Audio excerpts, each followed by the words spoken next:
اگر زبور 109 اس کی 3 آیت کا مطالعہ کریں تو وہاں پر لکھتا ہے میں بڑی بھیڑ میں اس کی حمد کروں گا. اور زبور 146 اس کی 2 آیت میں بیان کرتا ہے کہ میں عمر بھر خداوند کی حمد کروں گا. بے شک. ٹھیک ہے. داؤد جو ہے ہمیشہ اپنے خدا کی تمجید کرتا ہے, اپنے خدا کی حمد کرتا ہے, اپنے خدا کی ستائش کرتا ہے, اور نہ صرف یہ خود اپنے خدا کی حمد کرتا ہے, خود خدا کی ستائش کرتا ہے, بلکہ ہمیں بھی اس بات کے لیے بیدار کرتا ہے. سو ضرور داؤد جو ہے, اور پھر بہت سارے اگر ہم زبوروں کا مطالعہ کریں تو وہاں پر بھی خدا کا بندہ داؤد جو ہے بارہا بیان کرتا ہے اے بندو خداوند کی حمد کرو. ٹھیک ہے.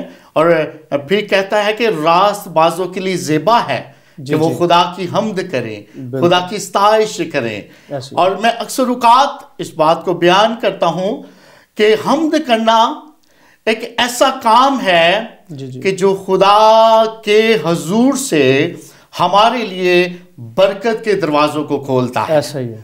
خدا کے حضور سے جب ہم خدا کی حمد کرتے ہیں, جب ہم خدا کی ستائش کرتے ہیں, اس کی پرستش کرتے ہیں, اس کے نام کو اپنی زندگی سے جلال دیتے ہیں, تو خدا اس حمد کرنے کے وسیلہ سے, خدا اس شکر گزاری کے وسیلہ سے خدا ہمارے لیے اپنے آسمان کو کھولتا ہے اور ہر طرح کی برکت کو ہمارے لیے جاری و ساری کرتا ہے. بالکل. پریز دی لارڈ. اور لکھا ہے اس لیے وہ کہتا ہے کہ خداوند کی حمد کرو, اور آگے لکھا ہے کہ مبارک ہے وہ آدمی جو خداوند سے ڈرتا ہے. یہ بات بہت اہم ہے. ہاں جی. خدا سے ڈرنا جو ہے اس میں یہ نہیں کہ خدا جو ہے وہ ڈرانے والا خدا ہے.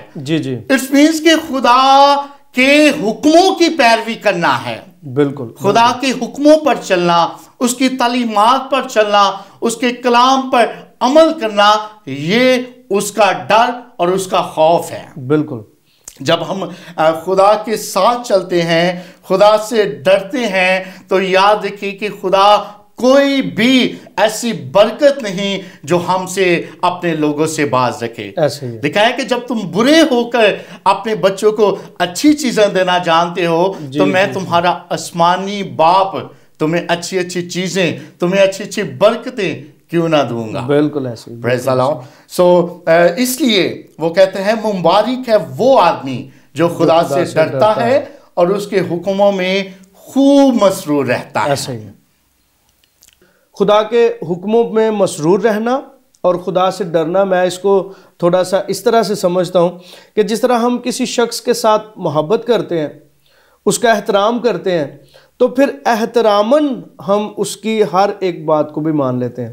کئی دفعہ ہوتا ہے کہ جو ہمارا بہت قریبی دوست ہوتا ہے, اگر کسی کی ہم بات نہیں مانتے تو جو منوانے والا ہوتا ہے وہ کہتا ہے کہ آپ ایسا کریں کہ فلاں شخص کے ساتھ مل کے بات کریں تو ضرور بھائی جو ہیں وہ آپ کی بات مان جائیں گے.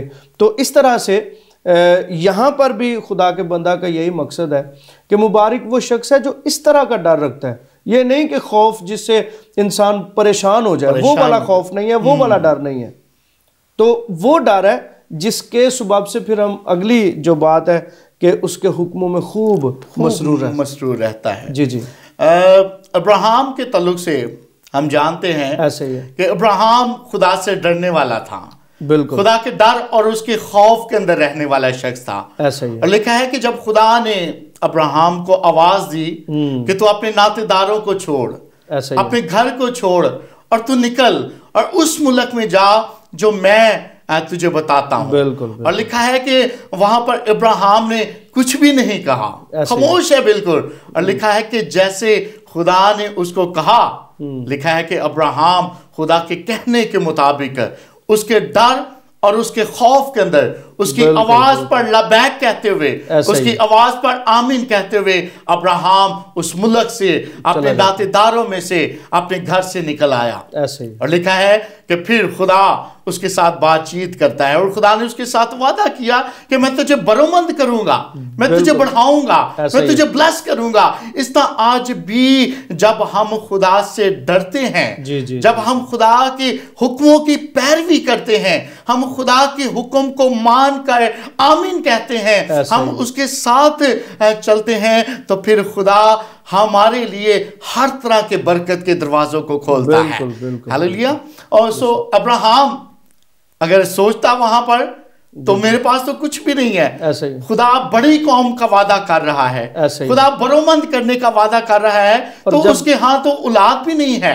اور جب گھر سے نکلے ہو تو اس وقت تو بے اولاد تھا، بے اولاد تھا۔ یہی بات کرنے لگوں کہ اس کے ہاں اولاد بھی نہیں ہے، ایسا ہی ہے، بڑھا ہے، بالکل بزرگ ہے، اس کی جو بیوی ہے سارا ہے وہ بھی بزرگ ہے، بڑھاپے کے اندر ہے، اور کوئی امید نہیں کہ وہ اولاد کو جنم دے سکیں، کیونکہ اس وقت لکھا ہے کہ مقدس ابراہم کی جو عمر ہے وہ 75 برس، اور اسی طرح مقدسہ سارا جو ہے وہ بھی عمر رسید ہے۔ اور ہمارے اگر دیکھا جائے میڈیکل تو کہتا ہے کہ 40 سال کے بعد تو اولاد کا کانسیپٹ جو ہے وہ بہت مشکل ہو جاتا ہے، یا پھر اب نارمل بچے پیدا ہوتے ہیں، لیکن بزرگ ابراہم کی عمر تو کہیں زیادہ عمر ہے، لیکن پھر بھی خدا نے اس کے ساتھ یہ وعدہ کیا کہ میں تجھے ایک بڑی قوم بناؤں گا، بالکل بڑی قوم بناؤں گا۔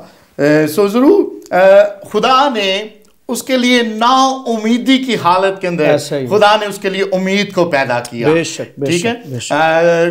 جب ہر طرف نا امیدی ہوتی ہے تو خدا آ جاتا ہے ہمارے لیے، خدا ہمارے لیے راستہ بن جاتا ہے، خدا ہمارے لیے راہ بن جاتا ہے، خدا ہمارے لیے روشنی بن جاتا ہے۔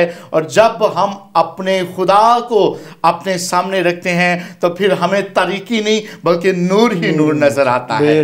پریز دی لارڈ۔ سو ابراہم خدا کے کہنے کے مطابق اس کے ڈر اور اس کے خوف کے اندر خدا کی آواز پر وہ اپنے گھر سے نکل پڑا، ایسے ہی ہے۔ اور پھر جب 99 برس کا ہے، ٹھیک ہے، تو پھر خدا سے کہتا ہے اے خدا دیکھ، خدا پھر سے کہتا ہے میں تجھے بڑی قوم بناؤں گا، میں تجھے دراز کروں گا، ٹھیک ہے، میں تجھے برومند کروں گا، ٹھیک ہے۔ تو وہاں پر بھی وہ کہتا ہے خدا دیکھ میں تو بے اولاد ہوں، ٹھیک ہے، میرے ہاں کوئی اولاد نہیں۔ اور لکھا ہے کہ خدا کہتا ہے کہ آنے والے وقت کے اندر خدا تجھے اولاد دے گا، خدا تجھے اسحاق کو پیدا کرے گا، خدا تجھے بیٹا وعدے کا فرزند خدا تجھے دے گا، اور تو بڑھے گا۔ اور آسمان کی طرف دیکھ لے، تیری نسل جو ہے اس قدر، جس طرح آسمان ستاروں سے بھرا ہوا ہے، آسمان پر بے شمار ستارے ہیں، تیری اولاد اسی طرح ہوگی، اسی طرح ہوگی۔